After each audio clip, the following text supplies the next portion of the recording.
Hello everyone and welcome to Grandstand Sports Data. In today's video, we will be continuing our 13 chapter series on the art of sports betting. We will be educating you on what we call the 13 pillars for turning you from a square to a sharp, with similar principles to the book of the art of war.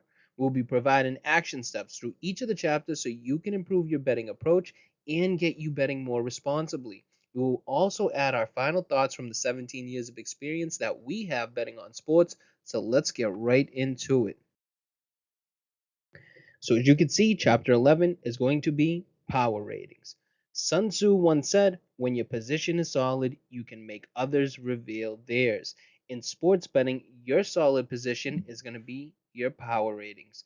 The goal of this chapter is simple, it's to teach you how to build and refine power ratings for teams and players. So, these aren't just going to be numbers, they're your foundation, your position, if you will. Power ratings are going to help you identify betting edges and forecast matchups more effectively. They're going to provide a numerical estimate of team strength relative to the competition, and it's going to allow you to make objective, informative betting decisions.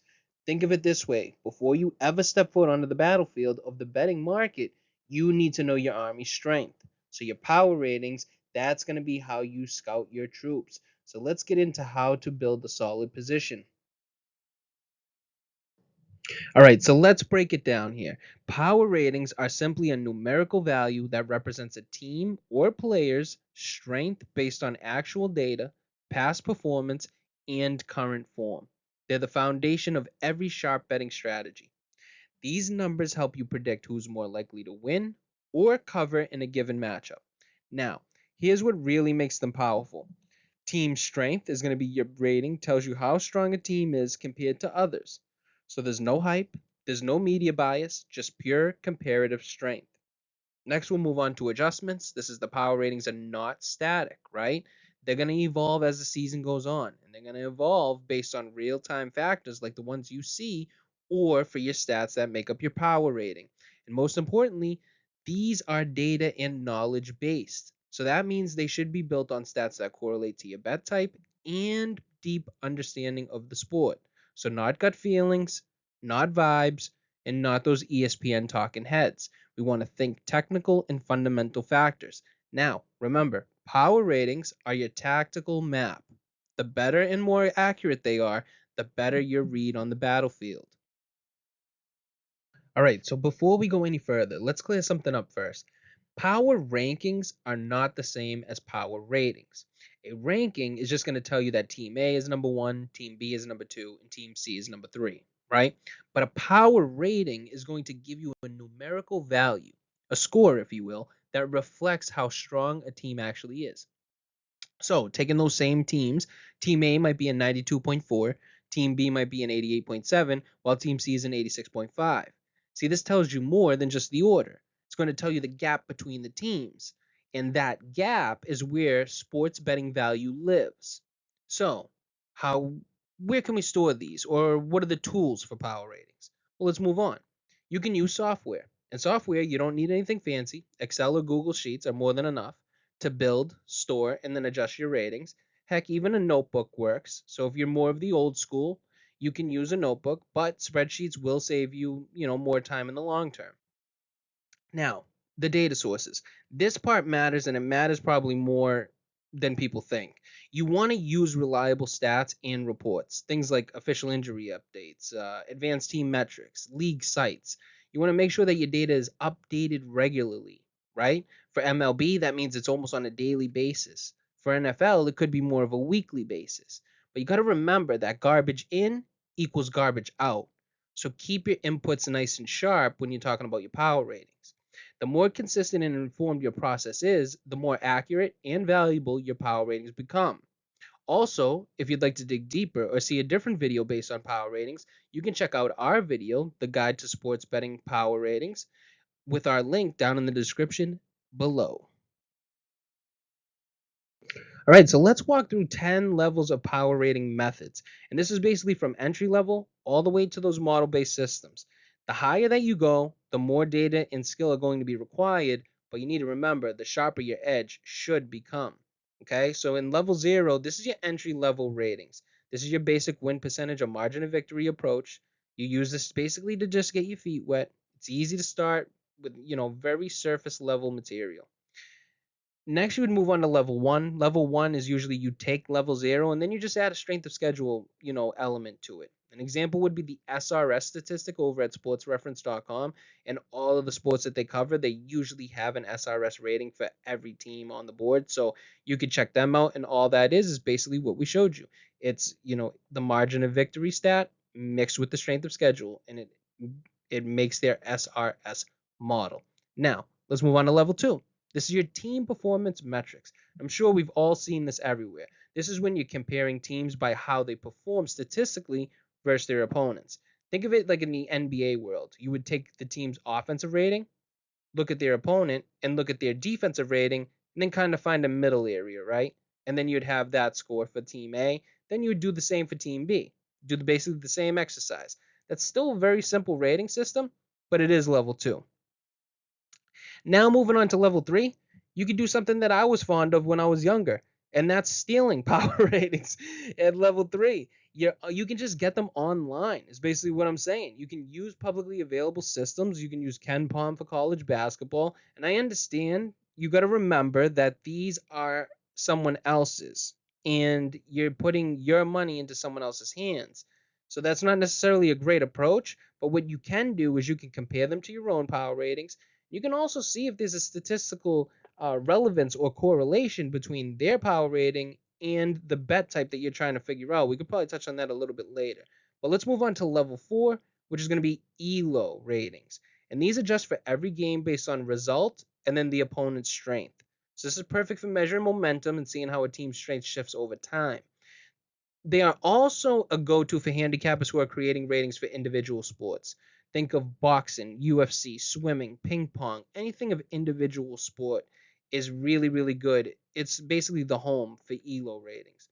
Number 5 is going to be the Pythagorean expectation. I'm going to butcher that word, and I'm sorry. I'm going to butcher it throughout this video, so I'm just letting you know now. But that's because I can't talk, not because I don't know. You got to remember that this estimates how many games a team should have won based on points scored versus points allowed.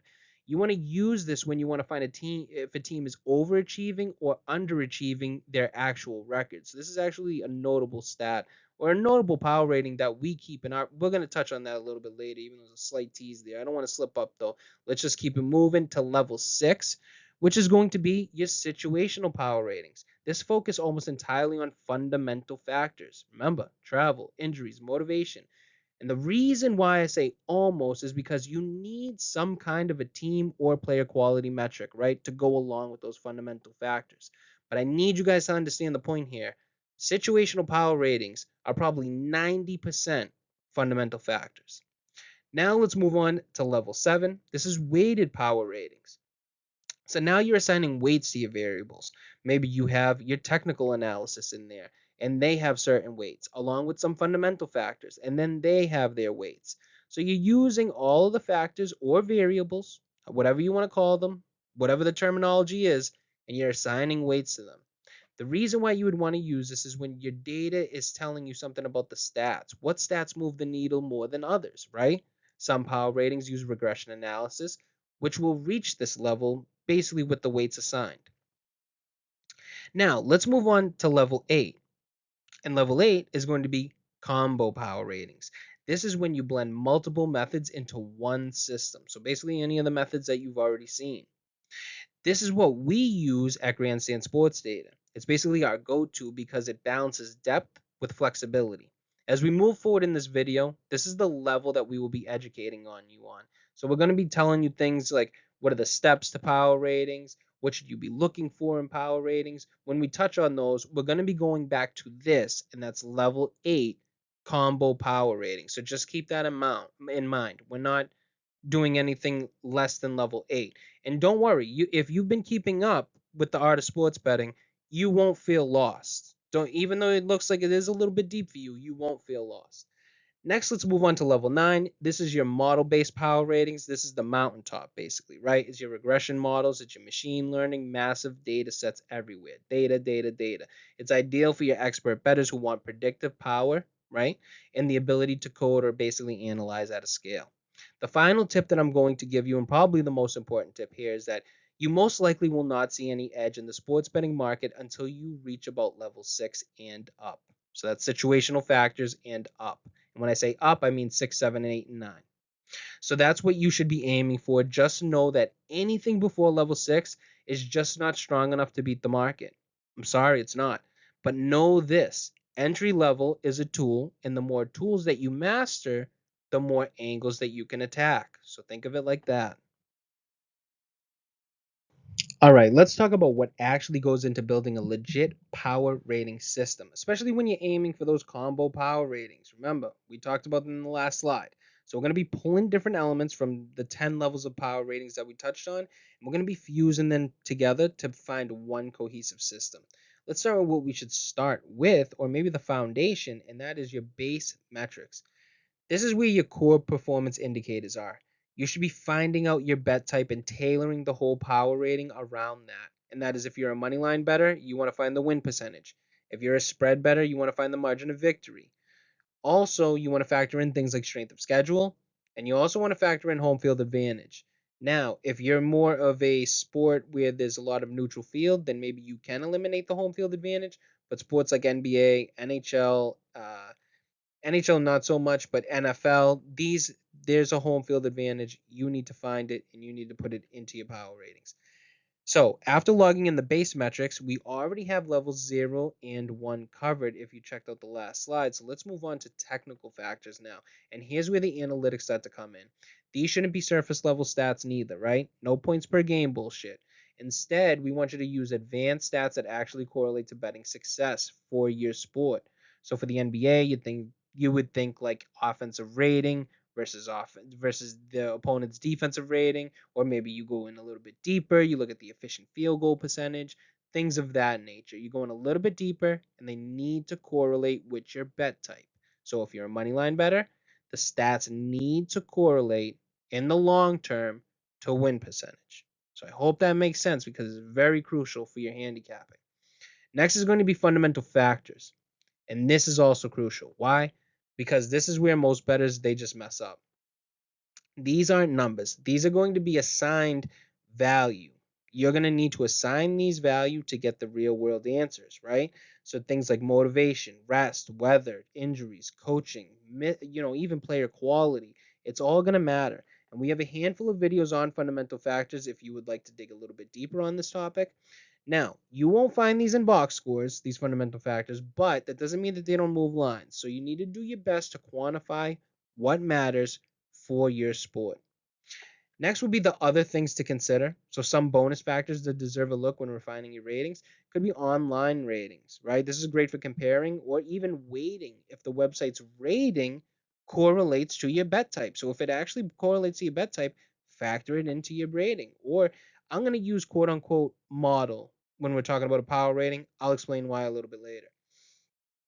Now, let's move on to ELO ratings. This is great for measuring strength or even the schedule or the strength of the schedule. So you can factor in ELO ratings into your power rating. You can also do Pythagorean expectation. This is going to show you over or who's underperforming.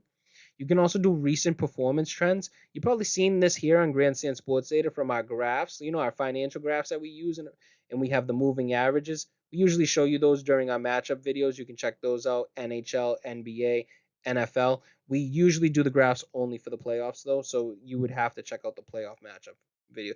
But I do think that we're going to be doing more of regular season as well next season for all leagues, and we'll be factoring in those graphs. So check that out. Next is going to be your home and away splits. That's obviously crucial. Then next would be your conference division, almost like your rivalry. Uh, After that, you get into like real scoring versus garbage time scoring. So you got to remember that not all points is created equal, and you can actually do this. You can actually create a score in your head to where you thought a team tapped out, or where you thought something was a lucky break, or maybe you even break it down into offensive points, and so then any defensive scores from that team that you're handicapping, you don't factor in because the offense didn't score those points. You're trying to find out the rating for that specific offense. Bottom line here, though, is we're not just throwing darts, right? We're pulling pieces from multiple power rating levels to create one combo rating that reflects real team strength in real time. You don't have to use every factor on the list, but the more you refine it and align it with your betting style, the stronger your edge is going to become. Let's break down exactly how to build your own power ratings because this is where the real edge begins. At Grandstand Sports Data, we treat power ratings as the foundation of our entire modeling process. So they're not just a fancy number, they're your first layer of prediction. So let's walk through this step by step. Let's start with step one. You want to define your bet type. So before you do anything, you need to ask yourself, what bet type am I trying to win with in terms of this rating?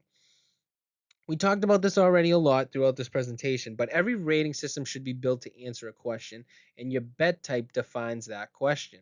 So for my prop and derivative kings, don't feel left out. You still need power ratings, and you will still need to move on to step number two, which is identifying correlating variables. Now that you know the bet type, figure out what stats actually correlate with winning the bet. Use a correlation coefficient test to see which variables best explain outcomes for your specific bet type. This is going to avoid wasting time tracking stats that don't do shit. Let's move on to step three. This is find reliable data sources. Now you're going to gather the data. Your sources must be accurate, updated frequently, and then easy to import into your system, whether that's Excel, Google Sheets, or even something more advanced. I don't want you to build your house on sand. You need data to be rock solid. Step four will be loading and refining the data. So once you got it, now you load it and update it regularly. That means updating all your variables as soon as your data sources releases them. So don't just set it and forget it. You need to constantly evaluate how well your power ratings are predicting an actual outcome and then tweak it as needed. And then you will move on to step five, which is calculate results and test predictions. So now comes the fun part. You need to put your rating to work. Use them to compare teams in a matchup. The team with the higher rating should theoretically win, but, and this is big, you still need to layer in market factors like line movement, public betting, especially when betting on large market sports. And most importantly, focus on predictive metrics, not just what happened in the past. After that, you'll move to step six, which is record keep your results. Here's where it all comes together, right? Track your predictions versus results. The best way to test your rating is to test with closing line value. How does your predicted line compare to the closing line? That's basically a powerful market efficiency check. If not, you can do a z-score test. And this is to see how far you are from the average. You can try gauging it with a power rating and see if it's predictive or just regurgitating past data. Now, if we're talking about power ratings and modeling, this is where the modeling magic starts. So power ratings are most of the legwork when building a predictive betting model. Once you've got your ratings locked in, the next level is incorporating market data like odd movement, public betting percentages, and then maybe more. So at Grandstand Sports Data, this is how we operate. Power ratings are step one, and then we layer in additional betting intelligence to sharpen the edge, right? The bottom line here, though, is that power ratings aren't a final product, they're the foundation. You build them right, you test them constantly, and they'll tell you more about the game than the sports books ever will. So now that you've built a solid power rating system, the question is going to become, how do you actually use this to make money betting? So let's break it down. There are three major ways that you can use your power ratings, and here at Grandstand Sports Data, this is the guide to our betting decisions. Number one is that you want to identify value bets. This is going to be the main use case, right? You take your power rating output, compare it to the sportsbook's line, and then you ask, is there a gap here? If your rating says team age should be -7 and the book says they're -5, well, then boom, there's a potential value bet there. Even just a point or two of difference, depending on the sport and key numbers, can represent a profitable edge over time. Power ratings help you cut through the noise and isolate lines where the market can be off. You need to remember that. Next would be spot over undervalued teams. So here's where your long-term tracking pays off. Sometimes the market overreacts to recent performance. A team on a hot streak might get inflated lines, but your power rating based on deeper data says, there's actually not that good. Or maybe a team had a couple bad losses, but your numbers still back them. The public's off them, but you see the value. That's where power ratings help you go against the grain and take advantage of the market's overcorrections. Now, for number three, you want to adjust for betting context. Let's get real here. The market is emotional, so lines shift based on hype, injuries, narratives, but power ratings are your objective anchor. When the public is leaning hard one way, your ratings can keep you honest. And that goes for futures too. So if your ratings project a team to win 10 games and the win total is set at about 8.5, that's a possible season long edge.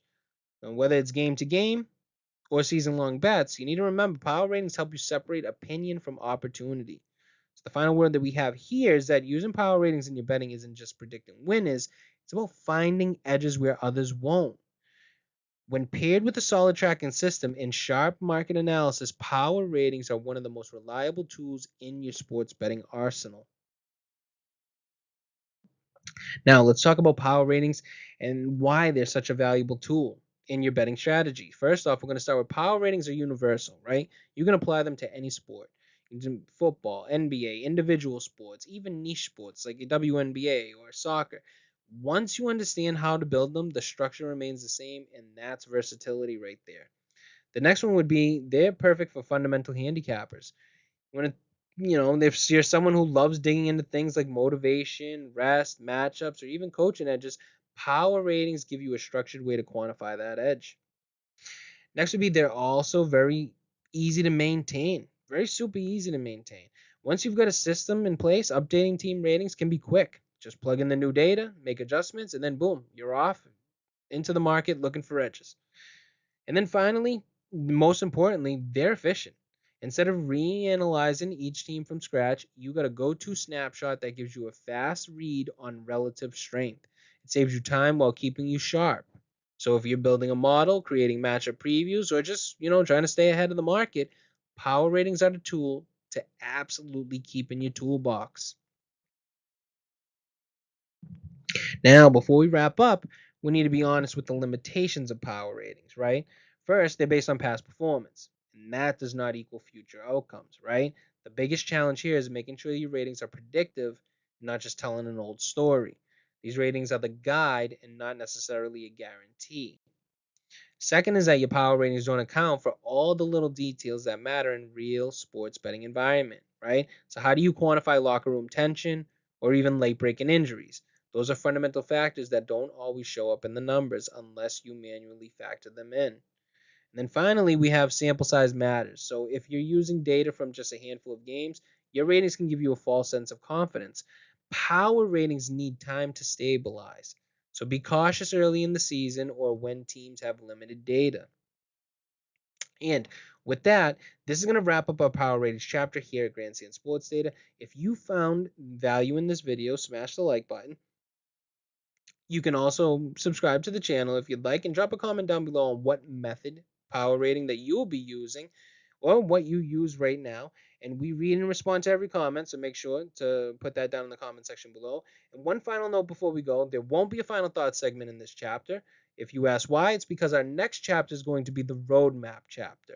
And this is where we're going to take you through a full day of handicapping from basically start to finish. And that means everything from depositing to your account, finding your edge, bet sizing, placing your bets, tracking them, and then eventually cashing out. So it's going to be a walkthrough of an actual slate of betting. So until then, track your progress, sharpen your ratings, and as always, put yourself in the best position to win. And we'll see you in the next one.